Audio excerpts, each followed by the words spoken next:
Hey guys, and welcome back to Vandi Malayalam and welcome to another episode of Safety Sundays.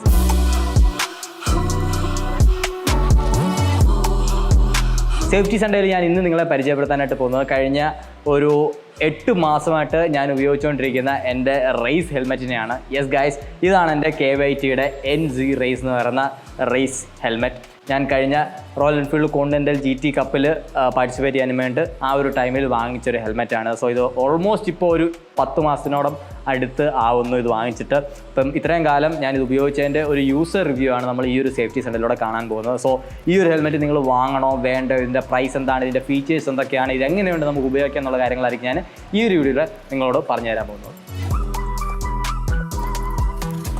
അപ്പോൾ ഞാൻ ഇത്രയും നേരം പറഞ്ഞതുപോലെ തന്നെ NZ റേസ് ഇതിൻ്റെ പേര് തന്നെയുണ്ട്. ഇത് റേസിങ്ങിന് വേണ്ടിയിട്ട് പ്രൊഫഷണൽ റേസേഴ്സിന് വേണ്ടിയിട്ട് നിർമ്മിച്ചിരിക്കുന്ന ഒരു ഹെൽമെറ്റാണ്. അതുകൊണ്ട് തന്നെ ഇത് നല്ല എക്സ്പെൻസീവ് ആയിട്ടുള്ള ഒരു ഓപ്ഷൻ കൂടിയാണ്.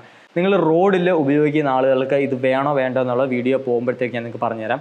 എന്താണ് ഇതിനെ ഒരു റേസിംഗ് ഹെൽമെറ്റാക്കി മാറ്റുന്നത് എന്നുള്ളത് ഞാൻ ആദ്യമായിട്ട് പറയാം. ഫസ്റ്റ് സേഫ്റ്റി സർട്ടിഫിക്കേഷൻസ് ആണ്. ഇത് ECE 22.06 സർട്ടിഫൈഡ് ആയിട്ടുള്ള ഒരു ഹെൽമെറ്റാണ്. അതേപോലെ തന്നെ ISI സ്റ്റാൻഡേർഡ്സ് കീപ്പ് ചെയ്യുന്ന ഒരു ഹെൽമെറ്റാണ്. അതേപോലെ ഏറ്റവും ഇമ്പോർട്ടൻ്റ് ആയിട്ടുള്ളൊരു കാര്യം FIM ഹോമോളഗേറ്റഡ് ആയിട്ടുള്ളൊരു ഹെൽമെറ്റാണ്. FIM എന്ന് പറയുന്നത് റേസിങ്ങിൻ്റെ ഒരു ഏറ്റവും ഹയർ അതോറിറ്റിയാണ്. സോ FIM സർട്ടിഫൈഡ് ആയിട്ടുള്ള ഗിയേഴ്സ് മാത്രമേ നിങ്ങൾക്ക് റേസ് ട്രാക്കിൽ അല്ലെങ്കിൽ റേസിങ്ങിന് യൂസ് ചെയ്യാനായിട്ട് സാധിക്കുകയുള്ളൂ. സോ ഇന്ത്യയിൽ ഇന്ന് നമുക്ക് അവൈലബിൾ ആയിട്ടുള്ള FIM സർട്ടിഫൈഡ് ഹെൽമെറ്റ്സ് എന്ന് പറയുന്നത് വളരെ ചുരുക്കമാണ്. അതിലൊന്നാണ് ഈ കാണുന്ന KYT NZ റേസ് എന്ന് പറയുന്നത്. സോ നിങ്ങൾ റേസിങ്ങിലേക്ക് ഇറങ്ങാനായിട്ട് പ്ലാനുണ്ട്, റേസ് ചെയ്യാനായിട്ട് പ്ലാൻ ഉണ്ടെന്നുണ്ടെങ്കിൽ എടുക്കാൻ പറ്റിയൊരു ഹെൽമെറ്റാണ് ഈ കാണുന്ന NZ റേസ് എന്ന് പറയുന്നത്. ഒന്നാമത്തെ കാര്യം. രണ്ടാമത്, എങ്ങനെയാണ് ഈ ഒരു ഹെൽമെറ്റിന് ഇത്രയും സർട്ടിഫിക്കേഷൻസ് കിട്ടാൻ കാരണം എന്നുള്ളത് പറഞ്ഞുതരാം.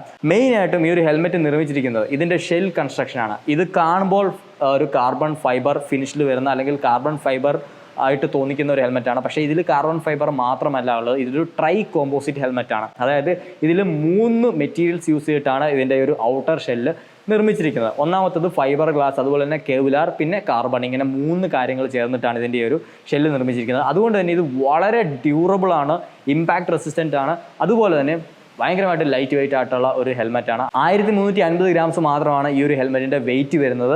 അതിൽ നമ്മൾ ഡിജിറ്റൽ ത്രാസിൽ ഇത് തൂക്കി നോക്കിയപ്പോൾ വെറും 1300 ഗ്രാംസ് മാത്രമേ കാണിച്ചുള്ളൂ. സോ നിങ്ങൾക്കത് കമ്പയർ ചെയ്യുമ്പോൾ തന്നെ മനസ്സിലാവും എന്തോരം ലൈറ്റ് വെയിറ്റ് ആണ് ഈ ഒരു ഹെൽമെറ്റ് എന്നുള്ളത്. അത് നമുക്കിത് ഉപയോഗിക്കുന്ന സമയത്തേക്കും ഫീൽ ചെയ്യും. ഭയങ്കര ലൈറ്റ് വെയിറ്റ് ആണ്. അതുപോലെ തന്നെ ഇതിൻ്റെ ഷേപ്പ് നിങ്ങൾക്ക് നോക്കിയാൽ മനസ്സിലാവും. വളരെ എയറോ ഡൈനാമിക് ആയിട്ടുള്ള ഒരു സ്പോർട്ടി ഡിസൈനാണ് ഈ ഒരു ഹെൽമെറ്റിന് KYT കൊടുത്തിരിക്കുന്നത്. ഫ്രണ്ടിൽ നോക്കുമ്പോൾ നിങ്ങൾക്ക് ആ ഒരു ചിൻ ഏരിയ നോക്കുമ്പോൾ തന്നെ മനസ്സിലാവും വളരെ ആ ഒരു ഷാർപ്പായിട്ടുള്ള ഡിസൈൻ ലാംഗ്വേജാണ് കൊടുത്തിരിക്കുന്നത്. അതുകൊണ്ട് തന്നെ ഞാൻ ഇതുവരെ ഉപയോഗിച്ചതിൽ വെച്ചിട്ട് ഏറ്റവും കുറവ് വിൻഡ് റെസിസ്റ്റൻസ് അല്ലെങ്കിൽ വിൻഡ് ബഫറ്റിംഗ് എനിക്ക് ഫീൽ ചെയ്തൊരു ഹെൽമെറ്റ് കൂടിയാണിത്. റേസ് ട്രാക്ക് നമ്മൾ ഫുൾ ത്രോട്ടിൽ പോയിട്ട് ബ്രേക്കിംഗ് ടൈമിൽ പൊങ്ങുന്ന സമയത്താണെങ്കിൽ കൂടിയും ഒട്ടും തന്നെ ഹെൽമെറ്റിൻ്റെ ഭാഗത്തുനിന്ന് ബഫറ്റിംഗ് നിങ്ങൾക്ക് ഫീൽ ചെയ്യില്ല. അതുപോലെ തന്നെ ഫുൾ ടക്കിനിൽ പോകുന്ന സമയത്താണെങ്കിലും ഹെൽമെറ്റിൻ്റെ ഭാഗത്തുനിന്ന് ഒരു അൺസ്റ്റെബിലിറ്റി എന്ന് പറയുന്ന കാര്യം നിങ്ങൾക്ക് ഫീൽ ചെയ്യാൻ സാധിക്കില്ല. അടിപൊളിയായിട്ടാണ് ഇതിൻ്റെ ആ ഒരു എയറോ ഡൈനാമിക് പെർഫോമൻസ് എന്ന് പറയുന്നത്.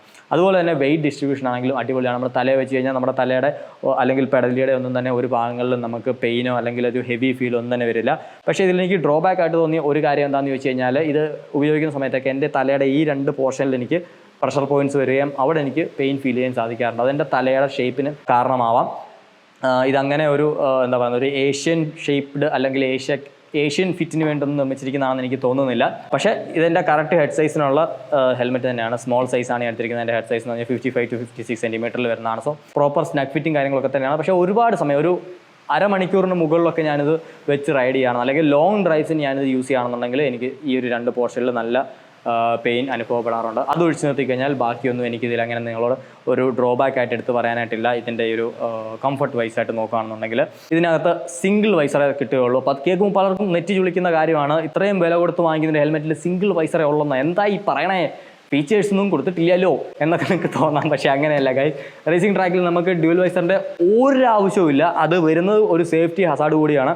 കാരണം നിങ്ങളുടെ ഹെൽമെറ്റിൻ്റെ ആ ഒരു ഷെല്ലിൽ തന്നെയാണ് അതിൻ്റെ ആ ഒരു സെക്കൻഡറി വൈസറൂടെ വെക്കാനുള്ള ഹോളും കാര്യങ്ങളൊക്കെ തന്നെ വരുന്നത്. അത് റേസ് ട്രാക്കിൽ അത്രയ്ക്ക് സേഫ് അല്ല. റേസ് ട്രാക്കിൽ ഉപയോഗിക്കുന്ന ഹെൽമെറ്റ്സ് നിങ്ങൾ നോക്കിയാൽ മനസ്സിലാവും. മിക്ക ഹെൽമെറ്റ്സും 99.9% ഹെൽമെറ്റ്സും സിംഗിൾ വൈസർ മെക്കാനിസത്തോടിട്ടാണ് വരുന്നതും. അപ്പോൾ അതാണ് ഇതിൻ്റെ കാര്യത്തിലും വരുന്നത്. പക്ഷേ ഈ ഒരൊള്ള വൈസർ എന്ന് പറയുന്നത് അടിപൊളിയാണ്. 2800 രൂപയോളമാണ് ഈ ഒറ്റ വൈസറിൻ്റെ പ്രൈസ് എന്ന് കേട്ടാൽ നിങ്ങളിൽ പലർക്കും ഞെട്ടും. കാരണം ഇത് അതുപോലെ സേഫ് ആയിട്ടുള്ളൊരു ഹെൽമെറ്റാണ്. ഇത് വെച്ചിട്ട് ഞാൻ ഒരു ക്രാഷും കൂടെ ആയി. നിങ്ങൾക്ക് ഈ ഒരു എൻ്റെ വൈസറിൻ്റെ ഒരു പോർഷൻ നോക്കിയാൽ മനസ്സിലാവും ഇവിടെ നൈസായിട്ടുള്ള ഒരു സ്ക്രാച്ചും കാര്യങ്ങളൊക്കെ തന്നെ വന്നിട്ടുമുണ്ട്. അതുപോലെ സേഫ് ആയിട്ടുള്ള ഒരു വൈസറാണ് ഈ ഒരു ഹെൽമെറ്റ് വന്നിരിക്കുന്നത്. എത്ര സ്പീഡ് നിങ്ങൾ പോയെന്ന് പറഞ്ഞാലും വൈസർ തുറന്നു പോകുമോ, അല്ലെന്നുണ്ടെങ്കിൽ ഈ ഒരു വൈസർ വെച്ചിട്ട് നിങ്ങൾക്ക് ഒരു ബുദ്ധിമുട്ടോ ഉണ്ടാകാൻ പോകുന്നില്ല. ഇത് ഇതിൻ്റെ സ്റ്റോക്ക് വൈസറല്ല, ഞാൻ രണ്ടാമത് വാങ്ങിച്ച സ്മോക്ക് വൈസറാണ്. കാരണം നല്ല വെയിലുള്ള സന്ദർഭങ്ങളിൽ നമ്മൾ ട്രാക്കിൽ ഓടിക്കുമ്പോഴേക്ക് ഈ ഒരു വൈസറാണ് നമ്മളെ ഹെൽപ്പ് ചെയ്യുക. ക്ലിയർ വൈസറാണെന്നുണ്ടെങ്കിൽ നമ്മൾ നല്ലതായിട്ട് ബുദ്ധിമുട്ടും ആ ഒരു വെയിൽ കാരണം.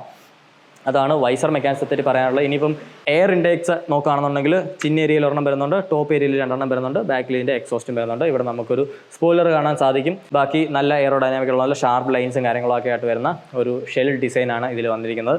അകത്തായിട്ട് നോക്കുകയാണെന്നുണ്ടെങ്കിൽ റിമൂവബിൾ ആൻഡ് വാഷബിൾ ആയിട്ടുള്ള ആൻറ്റി അലർജറ്റിക് ആയിട്ടുള്ള ഫോം പാഡിങ്സ് ആണ് വരുന്നത്. നല്ല കംഫർട്ടബിൾ ആയിട്ടുള്ള പാഡിങ്സ് ആണ്. ഇതിൽ നമുക്ക് എമർജൻസി ക്വിക്ക് റിലീസ് മെക്കാനിസം വരുന്നുണ്ട്. സോ ഒരു ക്രാഷ് സംഭവിച്ചു കഴിഞ്ഞാൽ നമ്മുടെ തലേന്ന് ഹെൽമെറ്റ് ഊരിയെടുക്കാൻ വളരെ എളുപ്പമാണ്. ഈ 2 സ്ട്രാപ്പിൽ പിടിച്ച് വലിച്ചു കഴിഞ്ഞാൽ ഫോം പാഡിങ്സ് നമ്മുടെ തലയ്ക്ക് വരുന്നുള്ളൂ. ഹെൽമെറ്റിൻ്റെ ഷെല്ല് മാത്രം നമുക്ക് റിമൂവ് ചെയ്ത് എടുക്കാനും സാധിക്കുന്നതാണ്. അങ്ങനെയും ഒരു നല്ല കാര്യം ഇത് വരുന്നുണ്ട്. അതുപോലെ തന്നെ റേസ് ഹെൽമെറ്റ് ആണ്, ഡബിൾ ഡീറിംഗ് മെക്കാനിസം ആണ് ഇതിൽ വരുന്നത്, അതും കൊടുത്തിട്ടുണ്ട്. പക്ഷേ ഇതിൽ എനിക്കൊരു ഡ്രോബാക്ക് പറയാനുണ്ട്. കാരണം ഇതിൻ്റെ ലെങ്ത് കുറച്ച് കുറവാണ് comparing to other road versions of helmets. ഇത് ഇടുമ്പോൾ നമുക്ക് കുറച്ച് ബുദ്ധിമുട്ട് ഫീൽ ചെയ്യും ആദ്യം, പക്ഷേ നിങ്ങളതുമായിട്ട് യൂസ്ഡ് ടു ആയിപ്പോൾ. മാത്രമല്ല ഇത് റേസ് ഹെൽമെറ്റ് ആയതുകൊണ്ട് നമ്മൾ എപ്പോഴും ഉരുവം ചെയ്യേണ്ട ആവശ്യം വരുന്നില്ല. വളരെ കുറച്ച് ഉപയോഗം മാത്രമേ ഇനി വരുന്നുള്ളൂ. എന്നാൽ ആ ഒരു ലെങ്തിൻ്റെ ഇഷ്യൂ എനിക്ക് ഫീൽ ചെയ്യാറുണ്ട്. കുറച്ച് അപ്രോപ്രിയേറ്റ് ആയിട്ട് എനിക്ക് പല സമയങ്ങളിലും തോന്നിയിട്ടുണ്ട്. മാത്രമല്ല ഇതിൻ്റെ ഈ ഒരു പാഡിങ് കംഫർട്ടബിൾ ആണെങ്കിൽ കൂടിയും ഇതിനകത്ത് മോയ്സ്ചർ പെട്ടെന്ന് കടക്കുകയും, അതായത് നമ്മൾ നന്നായിട്ട് സ്വെറ്റ് ചെയ്യും റേസ് ചെയ്യുന്ന സമയത്ത്, അല്ലെന്നുണ്ടെങ്കിൽ ട്രാക്കിൽ ഓടിക്കുന്ന സമയത്തൊക്കെ തന്നെ. ആ സമയത്ത് ആ ഒരു വേർപ്പും കാര്യങ്ങളൊക്കെ തന്നെ ഈ ഒരു പാഡിങ്ങിനകത്ത് ഒരുപാട് നേരം നിലനിൽക്കുന്നതായിട്ടും അത് ഉണക്കിയെടുക്കാൻ നമുക്ക് കുറച്ച് പാടുപെടും. അല്ലെങ്കിൽ നോർമലി ഒരു ഹെൽമെറ്റ് ഉണങ്ങുന്ന പോലെ പെട്ടെന്ന് അങ്ങനെ ഉണങ്ങി പോകുന്നതായിട്ട് എനിക്ക് ഫീൽ ചെയ്തില്ല. ആ ഒരു കാര്യം എനിക്കിതിൽ ചെറിയൊരു ഡ്രോബാക്ക് ആയിട്ട് ഫീൽ ചെയ്തു. അത് ഒഴിച്ച് നിർത്തി കഴിഞ്ഞാൽ this is A wonderful helmet guys. അതിൽ ഈ ഒരു ഫുൾ കാർബൺ ഫിനിഷാണ് ഞാൻ എടുത്തിരിക്കുന്നത്. നിങ്ങൾക്ക് പല ഗ്രാഫിക്സ് ഓപ്ഷൻസിലും ഇത് അവൈലബിൾ ആയിട്ടുണ്ട്. കമ്പാരിറ്റീവ്ലി മറ്റ് ഹെൽമെറ്റ്സുമായിട്ട് നോക്കുമ്പോഴത്തേക്ക് വിൻ നോയ്സ് കുറച്ച് കൂടുതലായിട്ട് എനിക്കിതിൽ ഫീൽ ചെയ്തിട്ടുണ്ട്. പ്രത്യേകിച്ച് ഹയർ സ്പീഡ്സിൽ പോകുമ്പോഴത്തേക്ക് നല്ല രീതിക്ക് നമുക്കിതിൽ ആ ഒരു വിൻഡ് അടിക്കുന്നതായിട്ടുള്ള സൗണ്ട് കേൾക്കാനായിട്ട് സാധിക്കും. പക്ഷേ റേസിംഗ് ടൈമിൽ നമുക്കതൊരു വിഷയമുള്ള കാര്യമല്ല. പക്ഷേ നോർമൽ റോഡ് യൂസ് അല്ലെങ്കിൽ ടൂറിങ്ങിനൊക്കെ തന്നെ കുറച്ച് ബുദ്ധിമുട്ടായിട്ട് നമുക്കത് ഫീൽ ചെയ്യാം. കാരണം ഇത് വെച്ചിട്ട് ഞാൻ ബാംഗ്ലൂരൊക്കെ തന്നെ പോയിട്ടുണ്ട് റൈഡ് ചെയ്തിട്ട്. അപ്പോൾ അങ്ങനെയുള്ള ലോങ് അവേഴ്സ് ഓഫ് ടൂറിങ്ങിൽ ആ ഒരു വിൻ നോയ്സ് എന്ന് പറയുന്നത് അത്ര നല്ലതല്ല നമ്മുടെ ചെവിക്ക്. മാത്രമല്ല മൊത്തത്തിൽ നമുക്കൊരു ഡിസ്കംഫർട്ട് ഉണ്ടാക്കുന്ന ഒരു കാര്യം കൂടിയാണ്. സോ വിൻ നോയ്സ് വൈസ് ഇത് ഇച്ചിരി നോയ്സി ആയിട്ടുള്ള ഹെൽമെറ്റാണ്. താഴെ നിങ്ങൾക്ക് ഒരു ചിൻകട്ടം വരുന്നുണ്ട്, അകത്ത് നിങ്ങൾക്ക് നോസ് വിൻ ഡിഫ്ലക്ടർ വരുന്നുണ്ട്. അതുപോലെ തന്നെ ഈ ഒരു ഹെൽമെറ്റിൻ്റെ വിഷൻ, അതായത് ഈ ഒരു വൈസറിൻ്റെ വിഷൻ എടുത്ത് പറയേണ്ടതാണ്. നമുക്ക് വെർട്ടിക്കൽ വിഷൻ നന്നായിട്ട് കിട്ടുന്ന ഒരു റേസ് ഹെൽമെറ്റാണിത്. അതായത് MDയുടെ നേരത്തെ ടാർഗോ എന്ന് പറഞ്ഞൊരു മോഡൽ ഞാൻ യൂസ് ചെയ്യുന്നു ട്രാക്കിൽ. അതിൻ്റെ വിഷയം എന്താണെന്ന് വെച്ചാൽ നമ്മൾ ടക്കിൻ ചെയ്ത് കോർണർ കഴിക്കുമ്പോഴത്തേക്ക് നോക്കുമ്പോഴത്തേക്ക് വെർട്ടിക്കൽ വിഷൻ നമുക്ക് ഭയങ്കര കുറവാണ്. അപ്പം ഈ ഒരു ഹെൽമെറ്റിൻ്റെ കാര്യത്തിൽ അങ്ങനെയല്ല, ഇഷ്ടം പോലെ വെർട്ടിക്കൽ വിഷനും അതുപോലെ തന്നെ സൈഡ് വിഷൻ നമുക്ക് അവൈലബിൾ ആയിട്ടുണ്ട്. നല്ല ഓപ്പണായിട്ട് നമുക്ക് ഫ്രണ്ട് കാണാൻ സാധിക്കും, ഓരോ ഒബ്സ്റ്റക്കിൾസും ഇല്ലാണ്ട്. ആ ഒരു വിഷൻ ഏരിയ എന്ന് പറയുന്നത് നന്നായിട്ട് കിട്ടുന്നുണ്ടോ എന്നുള്ളതും ഈ ഒരു ഹെൽമെറ്റിൻ്റെ ഒരു പ്ലസ് പോയിന്റ് കൂടിയാണ്. സോ ഇത്രയൊക്കെ കാര്യങ്ങളാണ് എനിക്ക് ഈ ഒരു KYT NC റേസിനെ പറ്റിയിട്ട് നിങ്ങളോട് പറയാനുള്ളത്.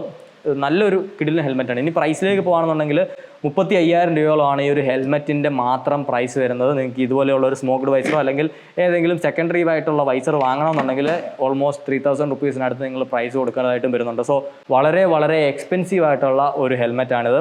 കാരണം ഇതൊരു സ്പെഷ്യൽ പർപ്പസ് മീറ്റ് ചെയ്യാനും വേണ്ടി നിർമ്മിച്ചിരിക്കുന്ന ഹെൽമെറ്റുമാണ്. ഇത് നോർമൽ ഡെയിലി യൂസിനോ അല്ലെന്നുണ്ടെങ്കിൽ കമ്മ്യൂട്ടിങ്ങിനോ വേണ്ടിയിട്ട് ആരും എടുക്കേണ്ടതായിട്ടുള്ള ഒരു ആവശ്യമേ വരുന്നില്ല, unless you are A super biker or something.